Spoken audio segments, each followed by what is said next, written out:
രാവിലെ ആകുമ്പോൾ ഇങ്ങനെ ഒരു കവറും തൂക്കി പിടിച്ച് ഞാൻ ഇറങ്ങും കേട്ടോ. ഇന്നിപ്പോൾ നേരെ നെട്ടയത്താണ്. ഇന്ന് ഭയങ്കര ക്ഷീണം കേട്ടോ. രാവിലെ ഇന്നലെ രാത്രി വന്ന് ലേറ്റായി കിടന്നതിൻ്റെ ക്ഷീണം, പിന്നെ നമ്മുടെ ഒരുപാട് സ്റ്റോക്ക് വന്നു, അതെല്ലാം അടുക്കി പറക്കി ഒക്കെ ക്ലിയർ ചെയ്ത് ഫോട്ടോസ് വീഡിയോസൊക്കെ എടുത്ത് അങ്ങനെ നിന്ന് കുറേ സമയം പോയി. അതിൻ്റെ ക്ഷീണം ഒക്കെ തീർക്കാനായിട്ട് അമ്മ വീട്ടിൽ ബിരിയാണി ഉണ്ടാക്കി വെച്ചിട്ടുണ്ടായിരുന്നു. അപ്പോൾ പിന്നെ ബിരിയാണി എന്ന് കേട്ടാൽ പിന്നെ നമ്മൾ വിട്ട് കളയുമോ, നേരെ ഓടി പാഞ്ഞ് തിന്ന് ബിരിയാണിയുടെ മുന്നേ ഇരിക്കുകയാണ് കേട്ടോ. ബിരിയാണി അതൊരു വികാരം തന്നെ മക്കളെ. എനിക്കിനി എത്ര ബിരിയാണി എൻ്റെ മുന്നേ ബിരിയാണി കൊണ്ടുവച്ചാലും ഞാൻ കഴിക്കും. എനിക്ക് ഭയങ്കര ഇഷ്ടമാണ് കേട്ടോ. എന്താണെന്നറിയില്ല, മുന്നേ ഞാൻ ഇങ്ങനെ ബിരിയാണി കഴിക്കില്ലായിരുന്നു. ഇപ്പോൾ എപ്പോഴാണ് ബിരിയാണിയോട് ഒരുതരം ഭ്രാന്താണ് കേട്ടോ എനിക്ക്. കുറച്ച് ദിവസം കഴിയുമ്പോൾ തിന്ന് മടുക്കുമ്പോൾ പിന്നെ കഴിക്കാതെ ആവും. എങ്കിലും ഇപ്പോൾ ഞാൻ എത്ര ബിരിയാണി കിട്ടിയാലും, പ്രത്യേകിച്ച് തലശ്ശേരി ദം ബിരിയാണി, തലശ്ശേരിയിൽ നിന്ന് ഇതുവരെ ഒറിജിനൽ ദം ബിരിയാണി കഴിച്ചിട്ടില്ല എന്നുള്ളതാണ് സത്യം. ഇവിടെയൊക്കെ കിട്ടുന്ന തലശ്ശേരി ദം ബിരിയാണി എന്നുള്ള പേരിലുള്ളത് കഴിച്ചിട്ടുണ്ട്. അതൊക്കെ എനിക്കിഷ്ടമാണ്. അപ്പോൾ തലശ്ശേരി ചെന്ന് ഒറിജിനൽ തലശ്ശേരി ദം ബിരിയാണി കഴിക്കുമ്പോൾ ഉള്ള രുചി എന്തായിരിക്കും അല്ലേ. എത്ര പ്രാവശ്യം തലശ്ശേരി പോയിട്ടുണ്ട്, പക്ഷേ ഇന്ന് വരെ അവിടെ നിന്ന് ഒറിജിനൽ ടേസ്റ്റിലൊരു തലശ്ശേരി ദം ബിരിയാണി കഴിക്കാൻ പറ്റിയിട്ടില്ല എന്നുള്ളതാണ് സത്യം കേട്ടോ.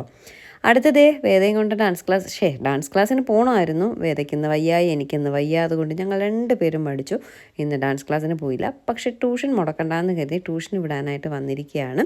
അപ്പോൾ കുറച്ച് അപ്പുറം കാറ് മാറ്റി ഇട്ടിട്ട് നമ്മൾ പോകുന്ന എല്ലാ വഴികളും ഇപ്പോൾ കട്ടയമ്പടം വഴികേടാട്ടോ.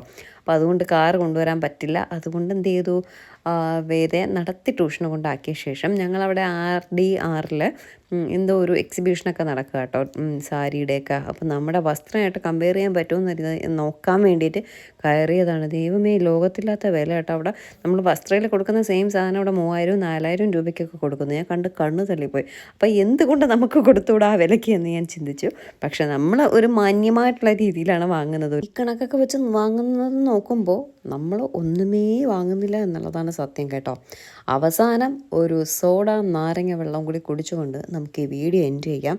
ഒരു അടിപൊളി ഇഞ്ചിയൊക്കെ ഇട്ട് സോഡ നാരങ്ങ വെള്ളം കുടിച്ചേട്ടോ. അപ്പോഴാണൊരു സമാധാനമൊക്കെ വന്നത്. നല്ല തണുത്ത നിറച്ച് ഉപ്പൊക്കെ ഇട്ട് ആ വായിക്കൂടെ വെള്ളം വരുന്ന കേട്ടോ.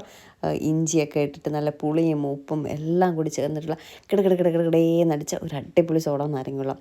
വേദയ്ക്കും ഭയങ്കര ഇഷ്ടം കേട്ടോ സോഡ നാരങ്ങ വെള്ളം. വേദയും ഒരു ഗ്ലാസ് കുടിച്ചു, ഞാനും കുടിച്ചു ഒരു ഗ്ലാസ്. സൂപ്പറായിരുന്നു കേട്ടോ. അപ്പോൾ ഇന്നത്തെ കുഞ്ഞു വിശേഷം ഇതൊക്കെയാണ്. അപ്പോൾ ബിരിയാണി ലവേഴ്സ് ഉണ്ടെങ്കിൽ താഴെ കമൻറ്റ് സെക്ഷനിൽ കമൻറ്റിൽ വരണം. അതും ഏത് ബിരിയാണിയാണ് നിങ്ങൾക്ക് കൂടുതൽ ഇഷ്ടം എന്നുള്ളതുകൂടി കമൻറ്റ് ചെയ്യാം.